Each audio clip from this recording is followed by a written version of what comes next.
Assalamualaikum warahmatullahi wabarakatuh. Innal hamdalillah wassalatu wassalamu ala Rasulillah. Saudaraku yang dimuliakan oleh Allah Subhanahu wa taala, di waktu subuh ketika Rasulullah Shallallahu alaihi wasallam mengimami sholat subuh, dan diriwayatkan bahwa itu adalah sholat subuhnya Rasulullah yang terakhir. Kemudian ketika selesai sholat, Rasulullah pun langsung menghadapkan wajahnya kepada para sahabat yang pada saat itu semuanya sedang berlinang air mata. Para sahabat yang melihat keadaan Rasulullah semakin melemah karena sakitnya, mereka pun mengira jangan-jangan sebentar lagi Rasulullah akan meninggalkan kita semua. Kemudian Rasulullah membacakan surat Al-Kahfi ayat terakhir, yaitu ayat 110. Kata Rasulullah, "Qul innama ana basyarum mislukum yuha ilayya annama ilahukum ilahu wahid."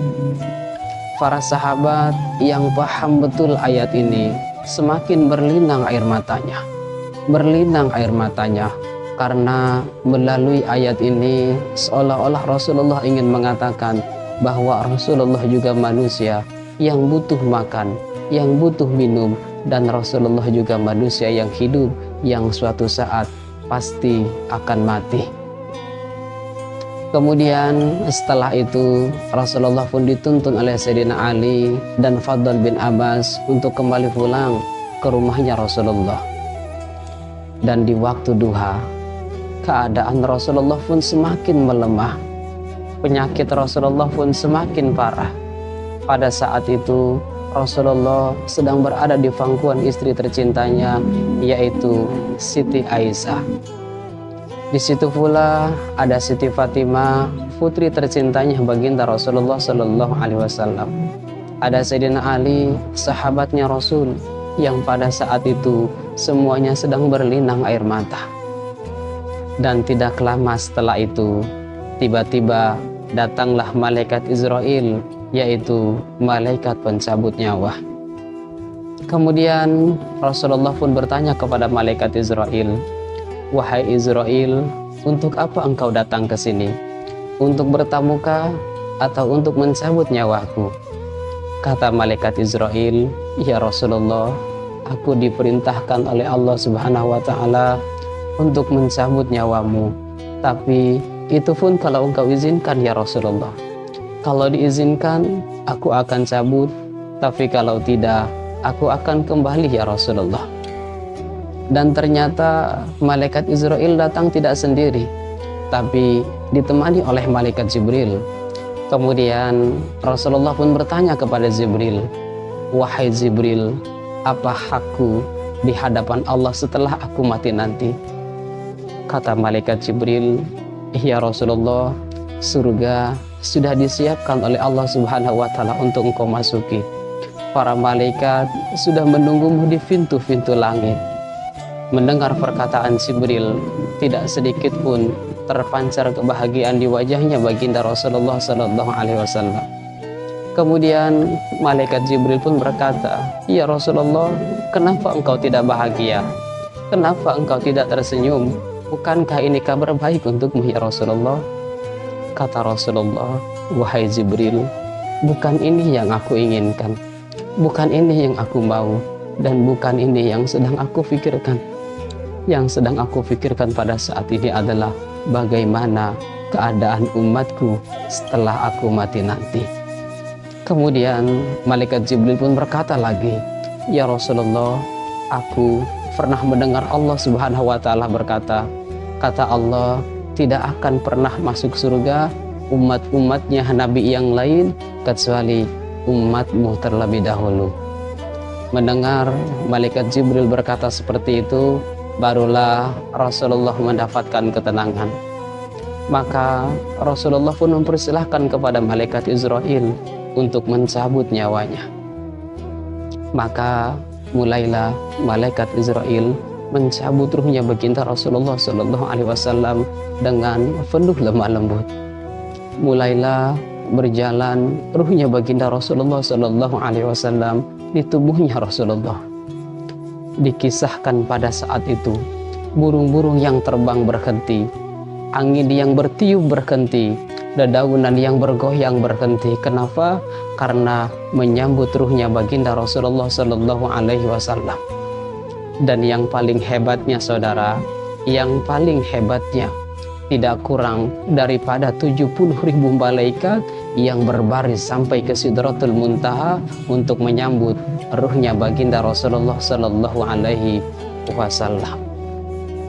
Dan ketika ruh baginda Rasulullah sudah keluar dari jasadnya, maka Rasulullah pun memejamkan matanya untuk yang terakhir kalinya.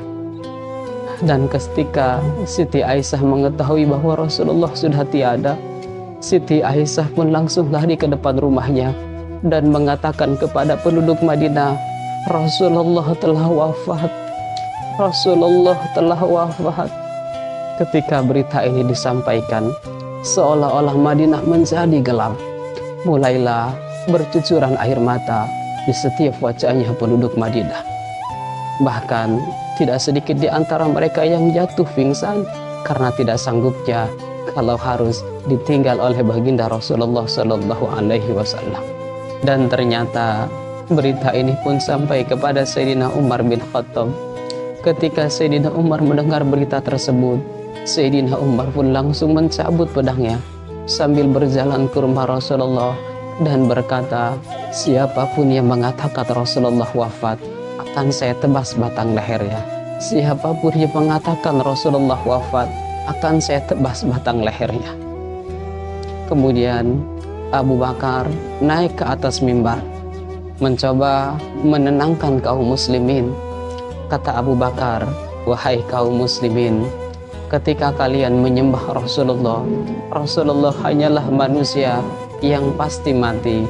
Tapi ketika kalian menyembah Allah, Allah tidak akan pernah mati dan akan selalu hidup. Ketika Sayyidina Umar mendengar perkataan Abu Bakar, Sayyidina Umar pun langsung jatuh tersungkur karena tidak sanggupnya kalau harus ditinggal oleh baginda Rasulullah Sallallahu Alaihi Wasallam. Manusia sekuat Umar pun, manusia segagah Umar pun tidak sanggup kalau harus ditinggal oleh baginda Rasulullah Sallallahu Alaihi Wasallam. Dan ketika Rasulullah hendak dimakamkan, air mata penduduk Madinah pun semakin berlinang karena itulah terakhir kalinya mereka melihat jasadnya Rasulullah Sallallahu Alaihi Wasallam. Bahkan Siti Fatimah berkata kepada Anas bin Malik yang hendak mengubur Rasulullah Sallallahu Alaihi Wasallam, apa kata Siti Fatimah? Wahai Anas bin Malik, masa sih engkau tega menguruk wajah ayahku dengan tanah? Sambil berlinang air matanya, Anas bin Malik pun berkata, wahai Siti Fatimah, maafkan saya terpaksa melakukan ini. Pada saat itu menjadi hari kesedihan yang sangat luar biasa bagi seluruh umat muslim. Saudaraku yang dimuliakan oleh Allah Subhanahu wa Ta'ala, mudah-mudahan dari kisah yang singkat dan nyata ini bisa menambah kecintaan kita kepada Rasulullah Sallallahu Alaihi Wasallam, karena Rasulullah pun begitu mencintai kita. Bahkan di akhir hayat beliau yang diingat oleh beliau adalah kita semua umatnya. Terima kasih, mudah-mudahan ada manfaatnya. Saya akhir dengan Assalamualaikum warahmatullahi wabarakatuh.